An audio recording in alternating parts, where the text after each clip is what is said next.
like Ohio State, how does it change the energy? Obviously, when you open up the season, there's energy, there's excitement, but when you open up against a team like that, does it change the energy, and how does it change the energy? I think it changes your focus.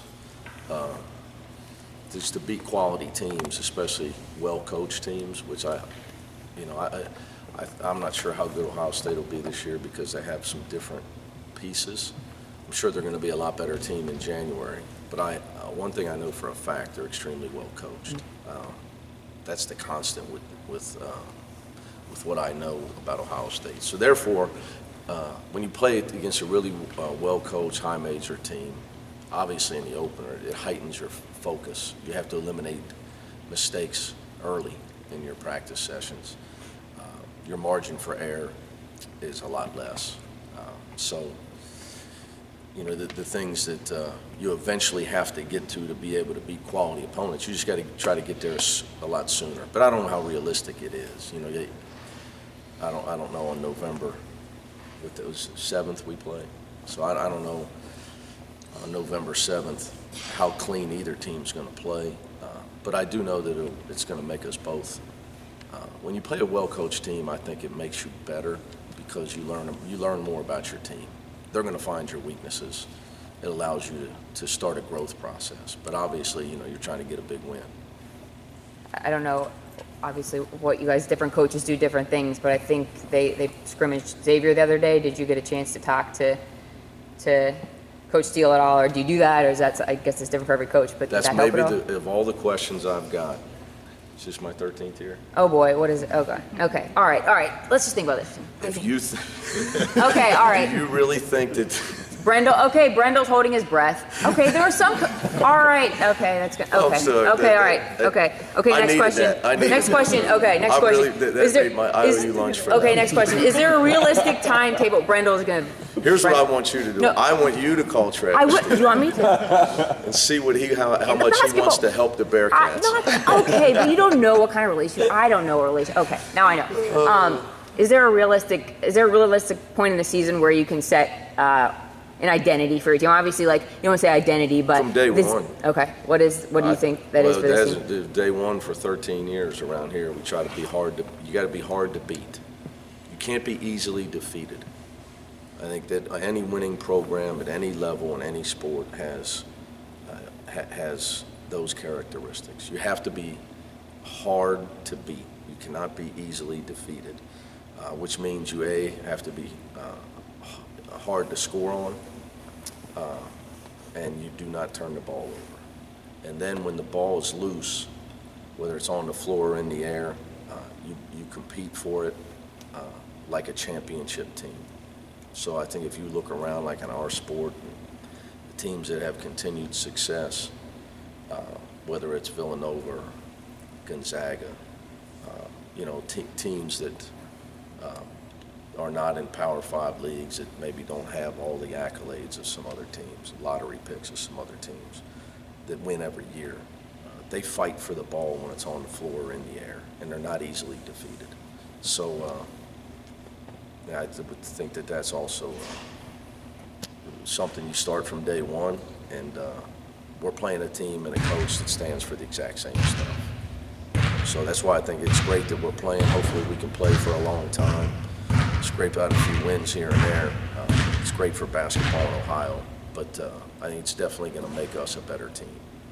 Does the historical significance of this mean anything to you? What do you think it means to your fans? Yeah, I think, there's probably people, I don't know, is there anybody alive that saw the last time we played each other in the regular season?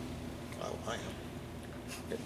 No, on campus, not the game that I was set up for.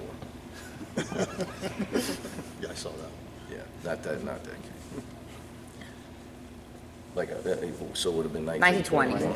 So it'd be interesting to see if there's anybody alive that actually on campus. Saw the last time we played each other on campus. So I'll ask Chuck.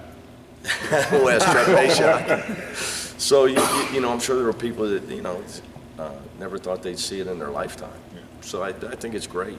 Again, any chance I get, they just did a couple podcasts. I would say this. I think I appreciate Coach Holtman and our athletic director Gene Smith. they're forward, what I would say, forward thinking, modern thinking, and that the game is a positive. And the thing I like about playing is, we don't have hatred for each other. It's a game of basketball. Two coaches that really respect each other. I appreciate, somebody showed me somewhere Coach Holtman said, hey, they're a big-time program, and the fact that he referred to us that way. Obviously, Ohio State's had a big-time program for a long time, so that, there's no shame in losing just because you're in state. It's not like it's going to kill your recruiting. There's no gamble in it.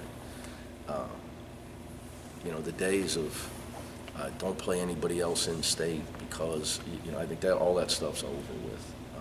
So I just appreciate them with their forward thinking. And I think it's great for kids. You think when you really stop, you start to get older, and you think about the people that follow basketball, that buy season tickets at both our schools, deserve for us to play. And if you're a season ticket holder at either one of these schools, I would think that that this is a game you would want to see.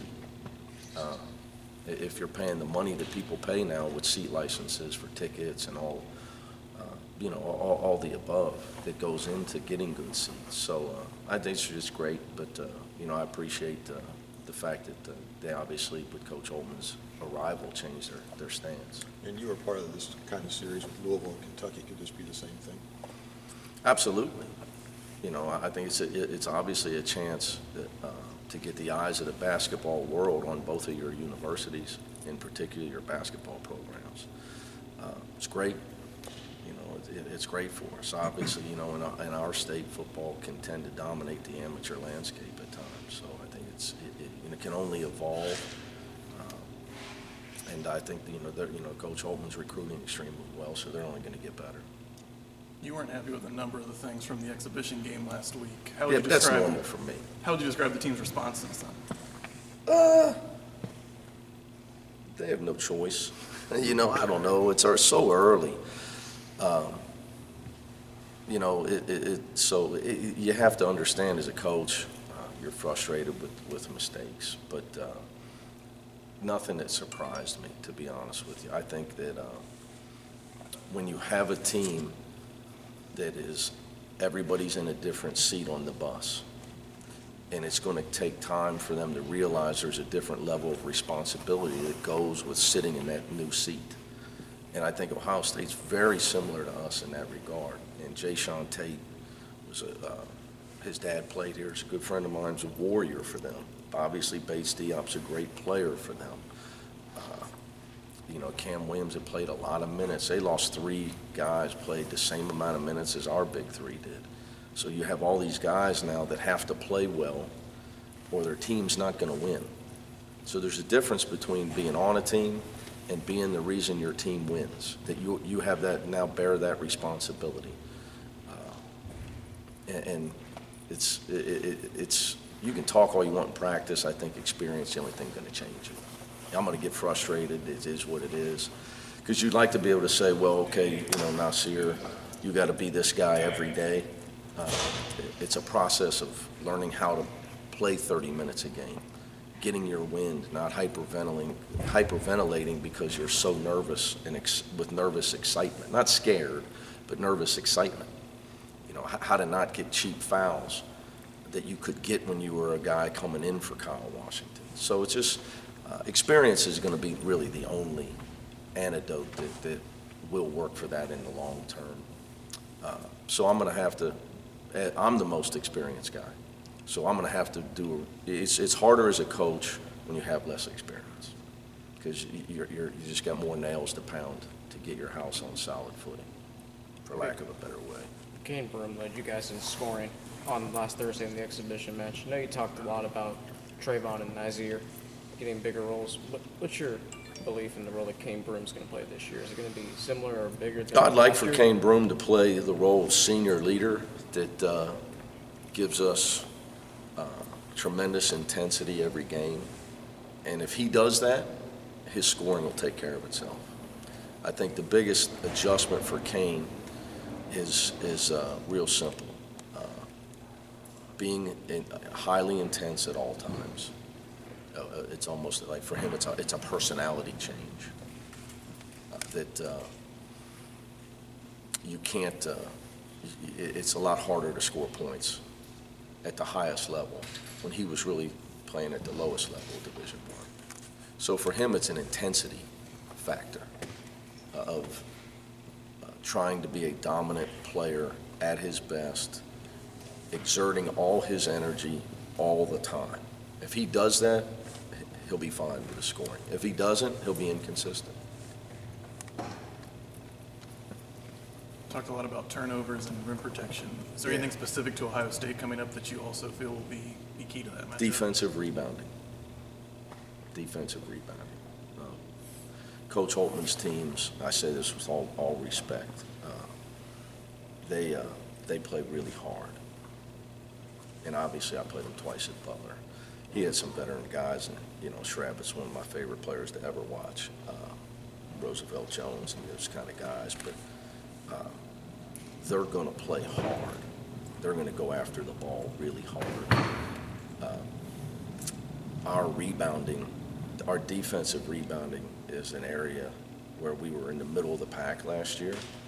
We're second in the nation in defense, but our defensive rebounding wasn't as good as it needed to be, or we'd have been first. And we actually got knocked out of the tournament because of a defensive blockout assignment we missed. So that you know, that's an area of concern early in the season. You got so many things to work on that you're trying to work on, and as a coach, you know, how physical do you want to get with your blockout drills? You know, the old days, Tom Izzo went with helmet and shoulder pads. You know, how much do you want to do that when you're starting practice so early and you get guys hurt? So that would be an area of concern. Whenever you're playing a Big Ten team as well, because it's just a physical league. And you know, the Wesson brothers, Kyle Young, those guys are Potter. They got some.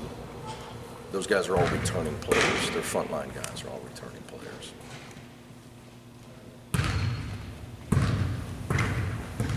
Hold on, George is coming in. Everyone.